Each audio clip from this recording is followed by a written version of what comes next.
नंबर दे 31।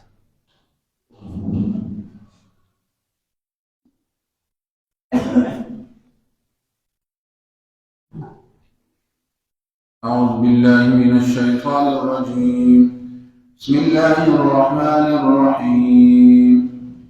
قالوا سبحانك لا علم لنا إلا ما علمتنا إنك أنت العليم الحكيم.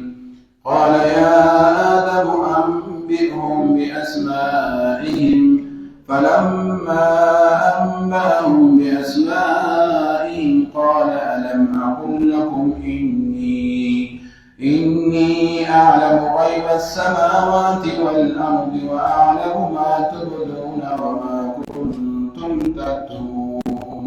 صدق الله العظيم.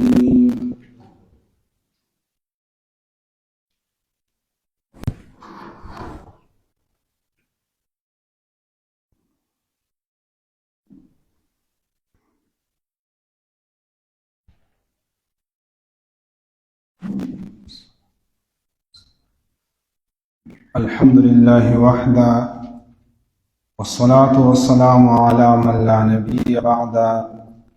أما بعد، قال الله تعالى في محكم كتابه: أعوذ بالله من الشيطان الرجيم. بسم الله الرحمن الرحيم.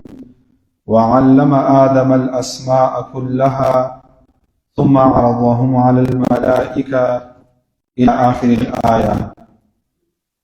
حضرت آدم علیہ السلام واقعا اللہ تعالیٰ دلته ذکر کوي او الله تعالیٰ فرشتو ته دا وایي چې زه په دې ځمکه کې یو خلیفه مقرروونکی یم.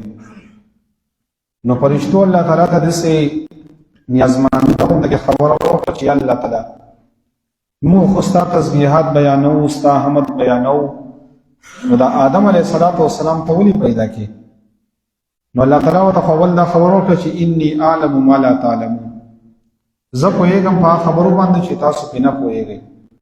مطلب دا دی چې ګوره د دوی نه به آدم علیه السلام کې به په اولاد کې الله تعالیٰ انبیا پیدا کړي، شهدا پیدا کړي، به پکې پیدا کړي. الله تعالیٰ ورته زه پوهېږم تاسو نه پوهېږئ. خو اوس د دې لپاره چې د آدم علیه السلام فضیلت الله تعالیٰ دې فرشتو ته ښکاره کړي، نو الله تعالیٰ په دې فرشتو باندې داسې امتحان راوستو. او متشکر مولا ذکر کړی دي چې دا خطاب الله تعالیٰ یوازې آدم علیه السلام ته نه و کړی، بلکې فرشتې حاضر کړي دي ټولو ته ووایي چې ګوره د آدم علیه السلام له به زه علم ورکړم، نو د هغه علم د وجې نه به دی په تاسو باندې افضلي، فساد به بیا نه کوي. نو داسې وکړه چې الله تعالیٰ وعلم آدم الاسماء كلها، الله تعالیٰ د آدم علیه السلام او د فرشتو ټولو ته د شیزونو نومونه ورته وښودل، کلها د ټولو. نو علما وایي د کلها مطلب دا دی چې کومو ته ضرورت و هغې ورته وښوده. عبدالله بن عباس رضی الله تعالی عنه فرمایي وایي تر دې پورې چې دا یې ورته وښودل چې ګوره دا کاسه ده، دا سمسۍ ده، دا بیلچه ده، هر شیز نومونه ورته وښودل.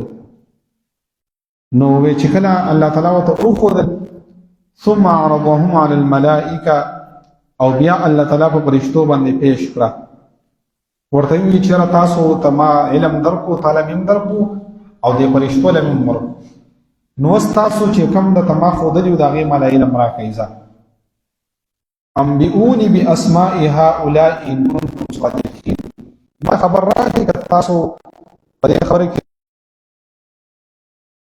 چې موږ چې یو نو افضل مخلوق یو، او الله تعالی به زموږ نه افضل څوک نه پیدا کوي چې زموږ نه زیات غوره وي.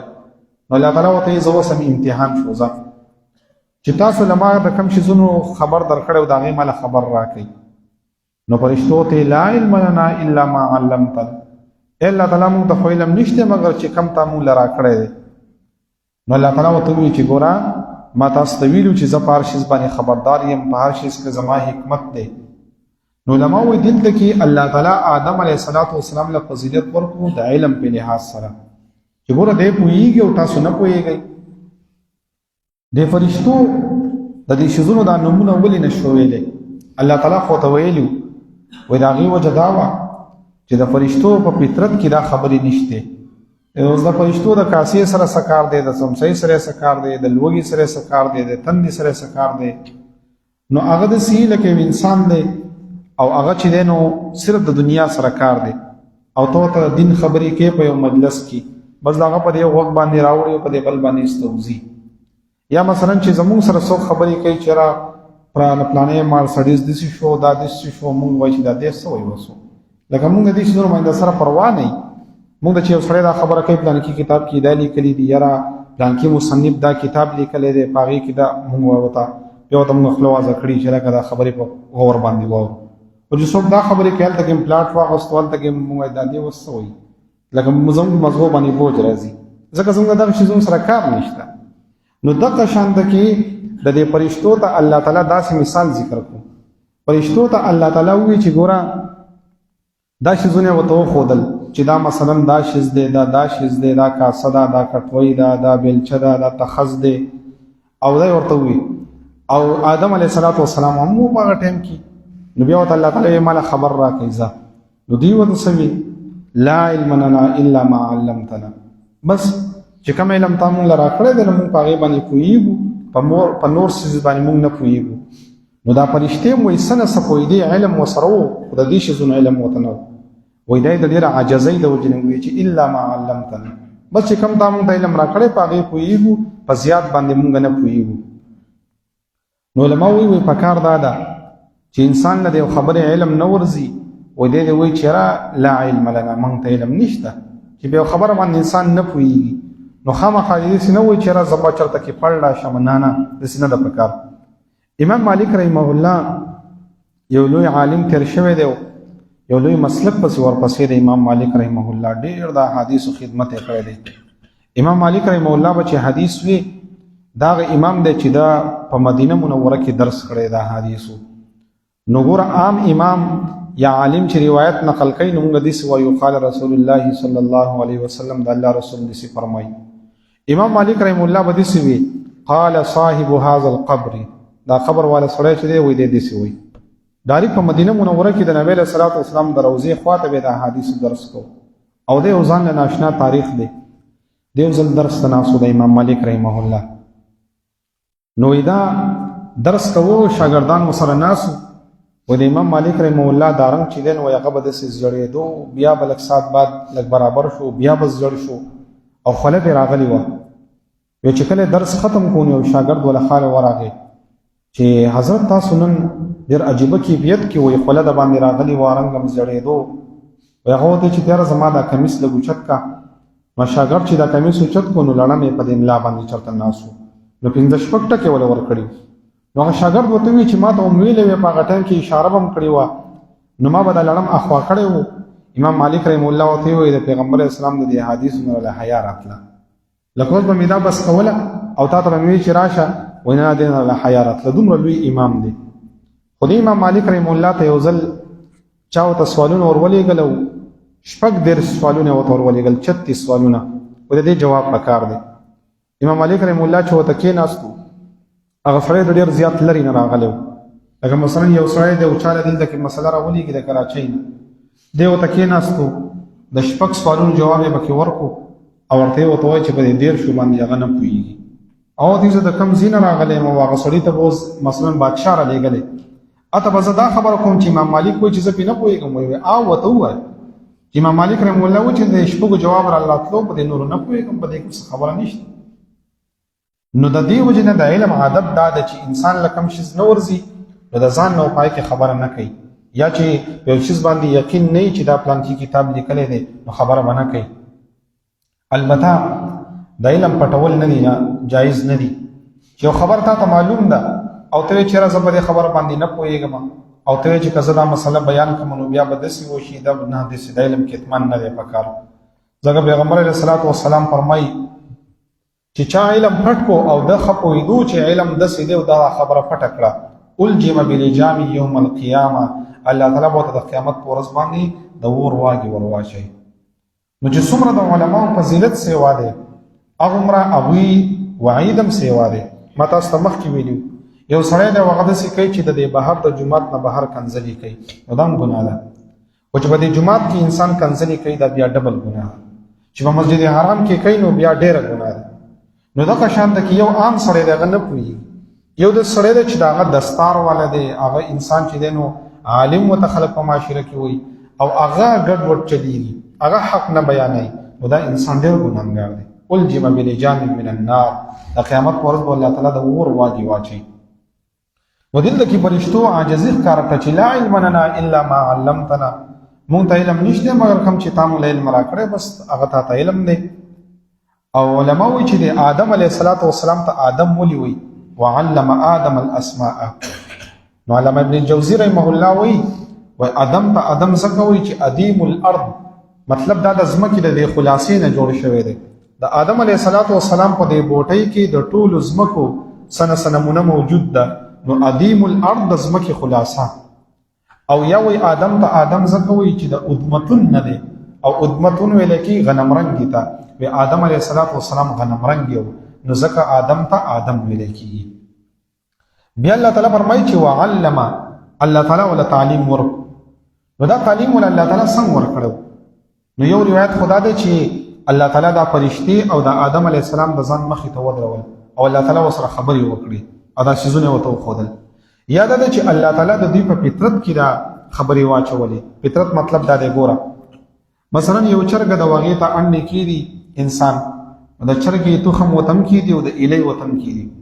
نو چې کله دا بچي راوځي نو د ایلۍ چې کوم بچی دی نو هغه سیده اوبو ته ټوپ کوي، او د چرګې بچي چې دی نو هغه راسېټته کېږي. دې ته فطرتي علم ویلی کېږي. دا اوس دا تعلیم ولا چا ورکو؟ دا ورته الله تعالی ورکو چې ګوره ته مه دانګه، ګوره ته نشي، او هغه ته یې ورځپې ته پکې ورپورې وځې. نو دا تعلیم چې دی دا فطرتن تعلیم دی. انسان چې ماشوم پیدا شي او دته چا ویلي چې ته به اوس پی خورې، د پی نه بغیر به څه نه خوري، دته چا ویلي چې ته به 3 کاله بعد ورې بیا ګرځې. او مثلا د چرګې بچی چې پیدا شي څنګه راوځي به سړی منډه وهي، دا ورته چا ورکړو؟ دا ورته الله تعالی. نو آدم علیه السلام ته الله تعالی فطرتن دا علم ورکړو او د فرشتو ته هم ورکو، خو د هغوی په طبیعت کې دا خبرې جوړې نه وي، هغوی نه پېژنده او آدم علیه السلام خبرې زده کړې. نو الله تعالی په امتحان ورکو. وعلم آدم الاسماء كلها، بیا فرشتو پیش کړه فقال انبئوني باسماء هؤلاء ان كنتم صادقين. تاسو خو ویلي چې مونږ افضل یو، نو اوس تاسو خبر راکئ ښه نه. نو فضیلت په علم سره آدم علیه السلام ته الله تعالی ورکو. د دې وجنه حدیث شریف کې راغلی دی چې وکړه الله تعالی د جنت پیدا کو، و دې فرشتو وی چې یا الله تعالی دا بس صرف مونږ لراکا. و الله تعالی وته وی چې زه هغه مخلوق له ورکوما چې کم ما په خپل لاس باندې پیدا کړی وي. ځکه آدم علیه السلام الله تعالی په خپل لاس پیدا کړی، او فرشتي چې کم دي وای تاسو هم په لپس د کل سره پیدا کړی چې موجود شي، دې سره فرشتي موجود شي. او آدم علیه السلام الله تعالی په خپل پکې کاریګری کړی ده، نو هغه مخلوق له بزا جنت ورکوم. او دې خبرې مطلب دا نه چې فرشتي به جنت ته نزي، خو الله تعالی چې تیار کړی ده نو ورغه د انسانانو لپاره تیار کړی، د مؤمنانو لپاره تیار کړی. لکه ما تاسو تبرزوي اعدت للکافرین، جهنم تیار کړی شوی د کافرانو لپاره دی. او ما تاسو ته کله کله ډوډۍ انسان تیار کړي د ملمه لپاره، تو بیا به کې قربم کوي. نو دغه شان ته کې الله تعالی جنت تیار کړی د متقینانو لپاره، او فرشتو په کې اسیزي او یې به کې قرباني د ملمنه چې هغه آدم دی، د آدم بچی دی. نو ځکه الله تعالی وته ان کنتم صادقین. نو دې سوي سبحانك پاکی د تعالی را لا علم لنا موت علم نشته الا ما علمتنا مگر کم چې تا مو علم را کړی، انك انت العلیم الحکیم، بشکت علم والی او حکمت والی. نو د الله تعالی په هر کار کې حکمت دی. لکه الله تعالی دا کائنات پیدا کړی دی، نو په هر شي کې د الله تعالی د پیدا کول یو خاص حکمت دی. الله تعالی پوهیږي چې کوم شی پیدا کړی دی، د الله په حکمت دی. دغه شان ته کې د شریعت په احکاماتو کې هم د الله تعالی حکمت دی. مطلب الله تعالی روزه ولې فرض کړی ده، په دې کې د الله خپل حکمت دی. الله تعالی منځ ولې فرض کړی دی، پای کې د الله تعالی خپل حکمت دی. زکات ولې فرض کړی دی، الله تعالی په خپل حکمت دی. نو بعض شیزون ته زموږ عقل رسی او بعض ته بنه رسی. کله انسان چې په عقلیاتو کې شروع کی، اشرف علی تنوی رحمه الله یو کتاب لیکلی احکام اسلام عقل کی نظر میں، پاغي کې د هر شیز بیا حکمت عقلی ذکر کړي چې دا انسان مونږ ولي کوي، عقل دا وای او دا ټیک دی. انسان روجول نسی، عقل دا وای او دا خبره ټیک ده. عقلیاتو کې ثابت دي. نو حکیم الله تعالی حکمت والا دی. دغه شان الله تعالی چې کوم انسان غریب پیدا کړی دی نو پاغي کې د الله حکمت دی. انسان مالدار پیدا کړی دی الله تعالی پکې حکمت دی. خو دې مطلب دا نه دی چې بس دته وایي چې بس ته چې دی نو ځان باندې صادر راواچو او بس صرف کېنوي چې زه غریب پیدا یم او بس زه مالدار کېږم. نه نه نه داسې نه ده. په غریب باندې امتحان دی چې ته به د امتحان باندې صبر وکړه خو کوشش کوه. والذین جاهدوا فینا لنهدینهم سبلنا. مالدار ته وایي تا مې مال درکړی خو چېرته تکبر ونه کړي، چېرته کې ورستانه لویي ونه شي. د غریب پکې خیال ساته.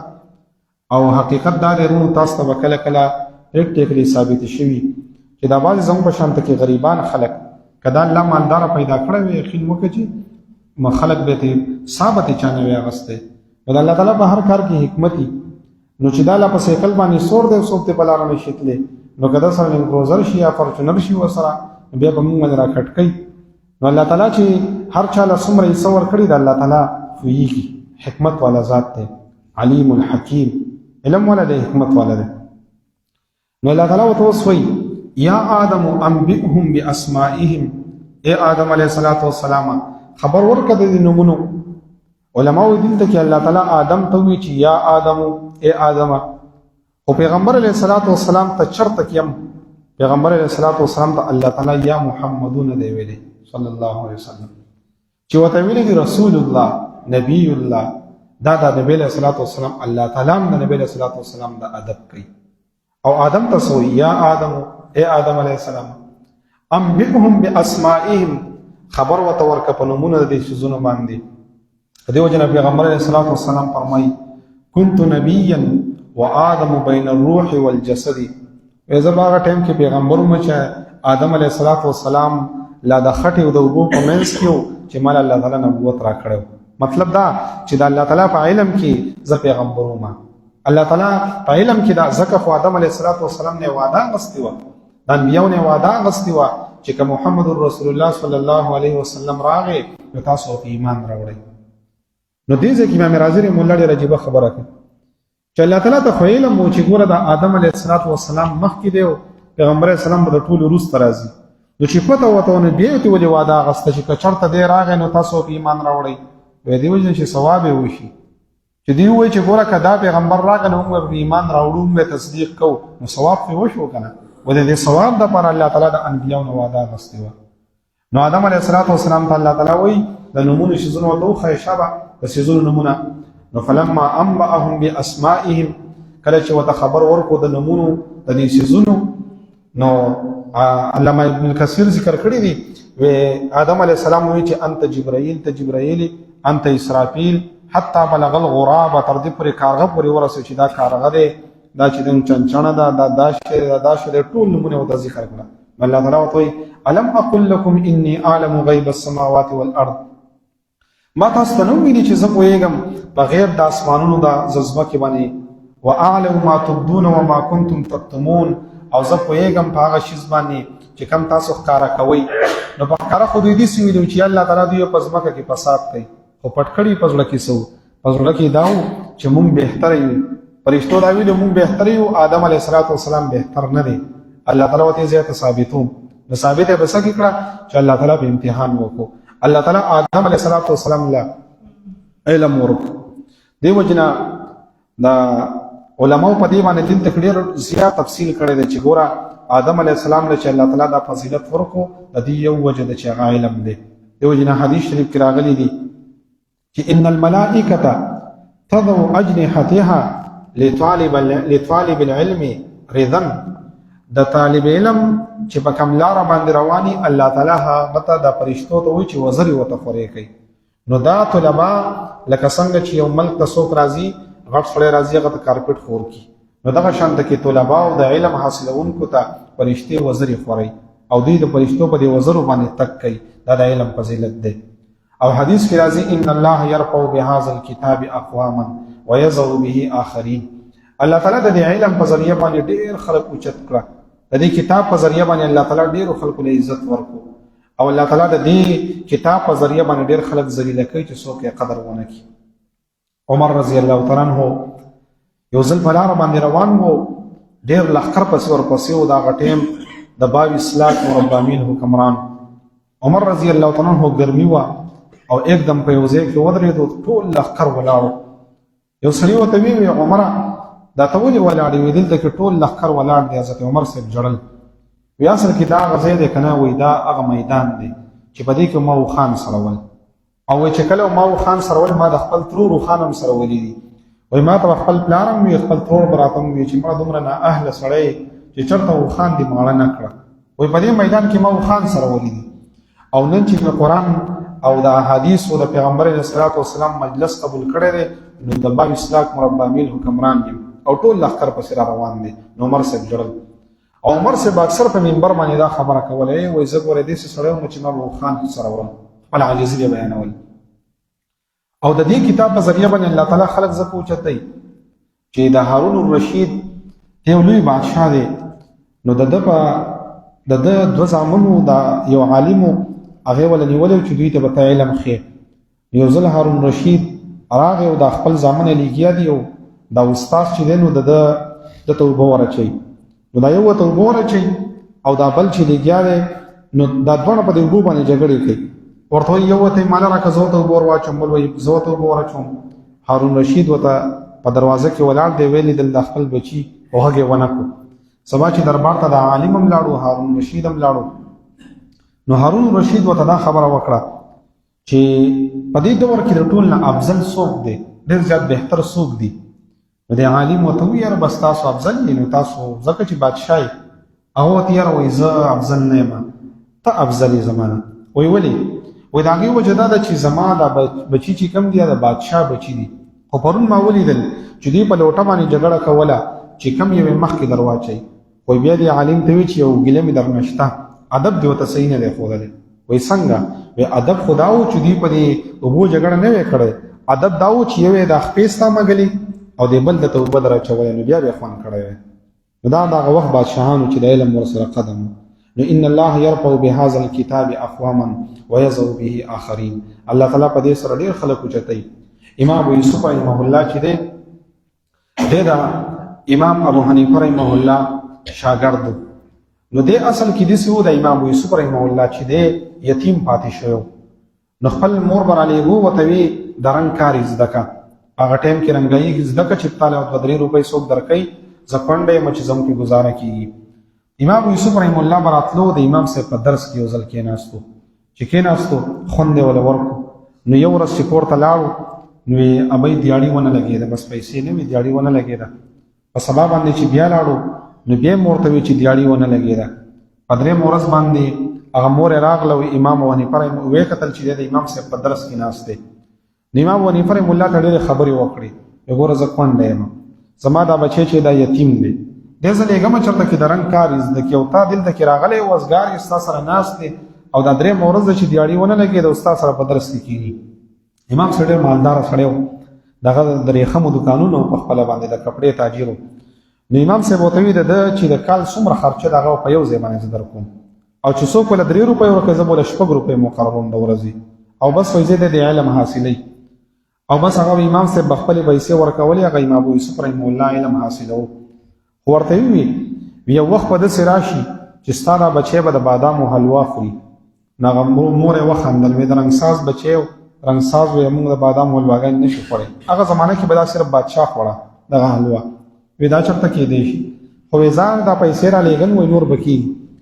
امام ابو یوسف رحمه الله وخت تېرېدو چې الله تعالی ته یو لوی سړی جوړ کړو، او امام یوسف رحمه الله د بادشاه په دربار کې قاضي شو. امام صاحب ته ویلو ته به قاضي شه، هغه زه قضاوت نه کوم. امام یوسف رحمه الله ته وی ته زموږ قاضي شه. امام یوسف رحمه الله قاضي شو. وخت تېرېدو یو ځل په ننګرخانه کې ورچې خانه کې د بادشاه دپاره د بادامو الوا پخه شوې وه خصوصا. نو چې کله د بادشاه مخې ته یې کېښود وایي هغه ته یې داسې یو 2 نوڼۍ وکړې، وایي بیا وایي چې ما ته د بادامو د الوا څه ضرورت دی؟ امام یوسف له یې ویل هغه قاضي دی، هغه له یې ویل چې د هغه مازغه برابري نو فیصلې به څه کوي، زه پې څه کوم؟ وایي هغه ټول الوا یې راوړه د امام یوسف رحمه الله مخې ته یې کېښوده. وایي چې کېښوده هغه ورته به ژړا شو. وایي هغه کس ورته وایي چې دا ولې؟ ویره ما زما استاد ما ته ویلي زما مور ته ویلي چې ستا دا زوی به یو ځل د دې قابل شي چې دی به د بادامو الوا خوري. وایي هغه راواغسته خپل مور له ویوړه او د هغه مخې ته کېښوده چې زما استاذه کومه خبره کړې وه هغه صادقه شو، رښتیا شو. علم یو داسې شیز دی چې انسان ته عزت ورکړي. دا زه څه شی یم؟ زه د خاندان په لحاظ سره چې کمزور یم، د علم په اعتبار سره کمزور یم، او زما والد صاحب چې دی یو دکاندار دی، او زه په خپله باندې چې زما څه حیثیت نشته، خو دا تاسو ناست یې، تاسو ټول زمانه بهتر یې په هر لحاظ سره. خو د علم کمال دا دی چې ګوره تکیه راته پرته ده، سپنج راته پروت دی، مخکې جډکس پروت دی، او موبایل دی، بس د الله تعالی فضل دی، دا د دې قرآن برکت دی. خو نور زما ته ګوره، زما حیثیت ته ګوره، تاسو ټول زمانه افضل یې. نو دا علم، ان الله يرفع بهذا الكتاب اقواما ويضع به اخرين. الله تعالی د دې کتاب په ذریعہ باندې ډېر خلک اوچتوي او ډېر خلک الله تعالی ذلیل کوي چې کوم خلک یې قدر ونه کړي. الله تعالی دې موږ ته د کتاب او د علم قدر نصیب کړي. د دې آیات کې الله تعالی دا فرمایي: وعلم آدم الاسماء، او تعلیم ورکو آدم علیہ السلام، آدم علیہ السلام ته الله تعالی د سیزونو د نمونو كلها د ټولو، ثم عرضهم بیا پیش کړه علی الملائکتی په فرشتو باندې، فقال وی الله تعالی انبئونی خبر را کئما باسماء هؤلاء ونمونو د دې سيزونو باندې، ان کنتم صادقین تاسو رښتونی.